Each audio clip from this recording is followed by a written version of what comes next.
Chaplain.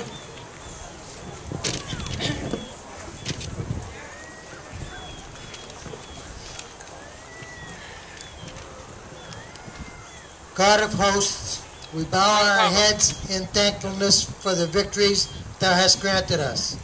To us and to those peoples who have united with us to stamp out the evils of aggression, intolerance, and greed. We beseech thee to bring the blessings of understanding to the families and friends in this and other lands of those who have given their lives that men may be free.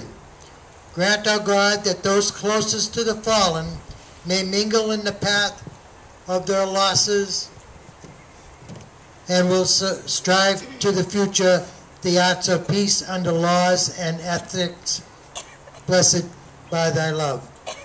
Grant us now thy continued blessing upon unity and strength that makes victories possible in war, that we may win greater victories of peace. Amen. Amen. Cover.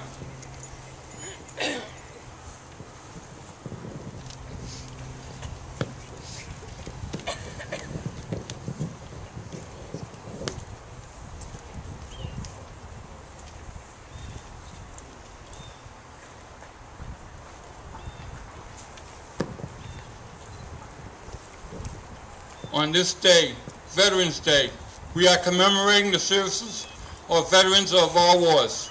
We remember how men and women set aside their civilian pursuits to serve their nation's cause, defending the freedom of mankind and preserving our precious American heritage.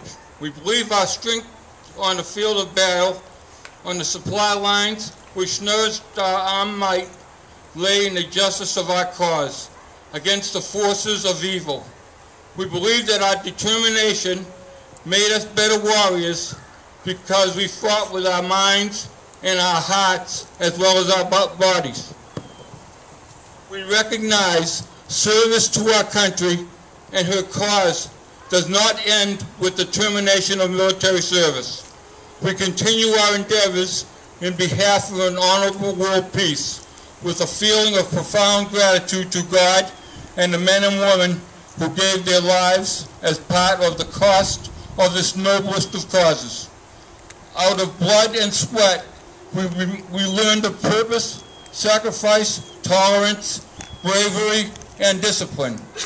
Those are solid foundation stones upon which a great nation is built.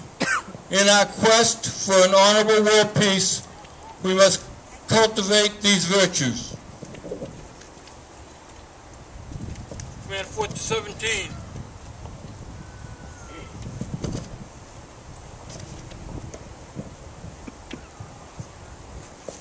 The hurts of war fall alike upon those who wear the same uniform, no matter how they may differ in race, creed, or culture. Men and women who fight together suffer together to achieve a common aim. In the similarity of battle dress, there is a common denominator, the common purpose, the sharing of danger and suffering, which brings in times of war a tolerance that adds strength to the cause.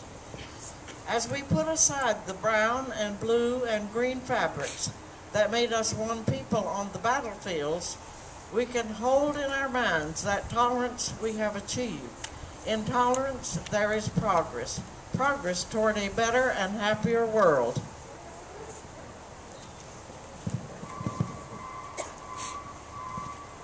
Lady President.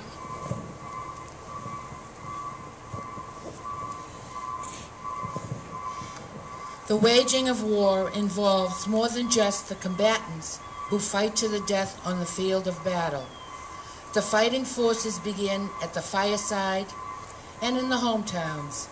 The repercussions of war's terrible brutality have chilled the heart and dimmed the hopes and dreams of many a loved one left behind on the home front.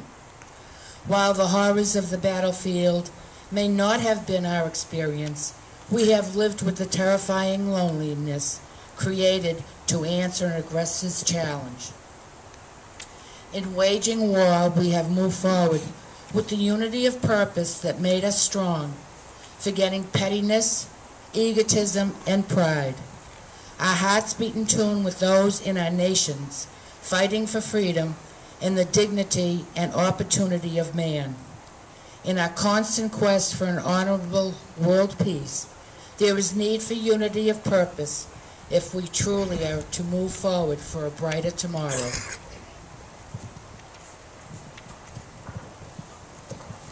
First officer.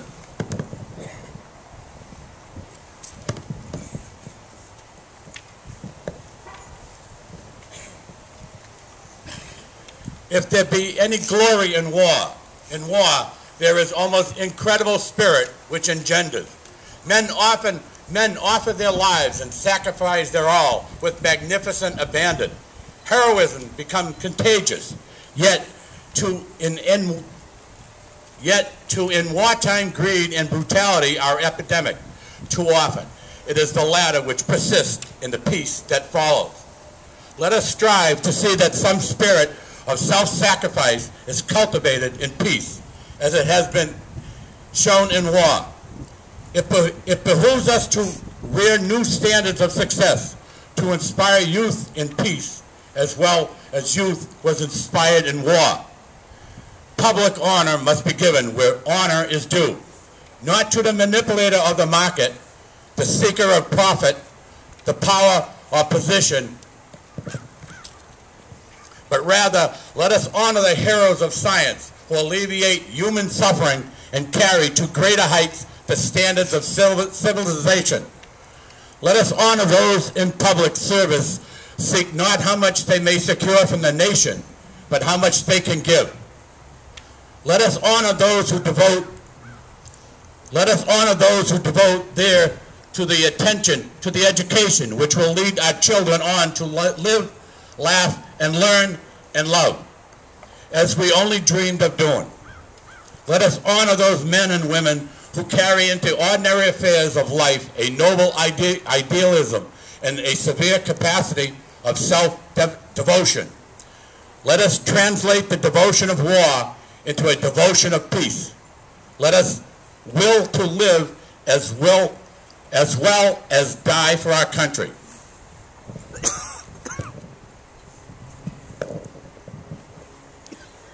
Second officer.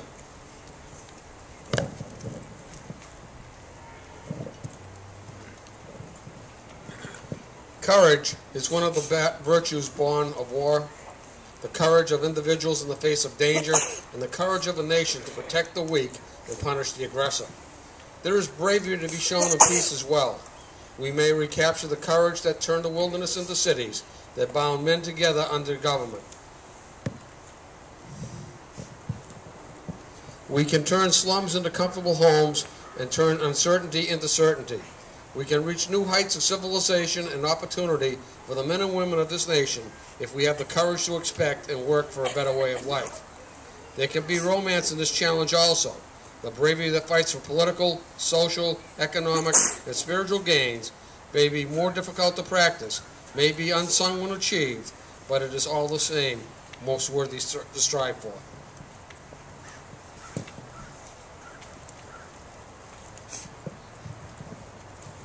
Third officer. War has taught us the lesson of obedience to command. The game is more than the player, and the ship is more than the crew. There is a greater discipline we must now pursue if we are to preserve this virtue of obedience in our quest for an honorable peace. That is obedience to the laws. We ourselves make the voluntary discipline of citizenship. Under the system of government, we may change the laws by majority rule. We may persuade our neighbors to new theories or new courses. We may advocate in free elections the choice of men or plans. As good citizens, we follow the choice of the majority, whether that choice be his or not. This is the virtue of discipline that must be ours in peace. This is the lesson we must learn at home, in the community, the party, and the nation. It is the lessons of voluntary obedience to the decisions of the majority. We must not be unmindful either of the conclusions of other peoples with whom we have joined in the quest for an honorable world peace. This is the highest order of discipline.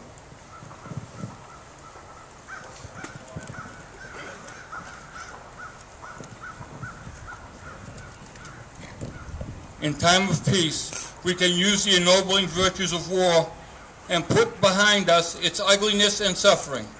In peace, we shall go forward together to scale new heights of achievement in unity of purpose, in sacrifice for the common good, in tolerance for those of different faiths and creeds, in bravery to fight for social and economic gains, and the discipline of good citizenship. We shall move forward in sight of God as a strong nation in a peaceful world.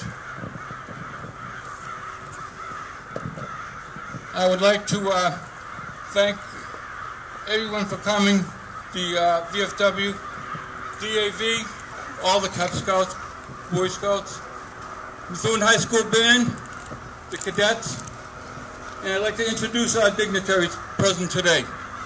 We have Senator Steve Bador, State Rep Linda Campbell. We have June Black from Nikki Songas's office. We have Jennifer Canan, Jean Papalato, Joyce Campagnon, Jim Haja, and Mayor William Manzi. Slip. Okay. Firing squad, salute our dead.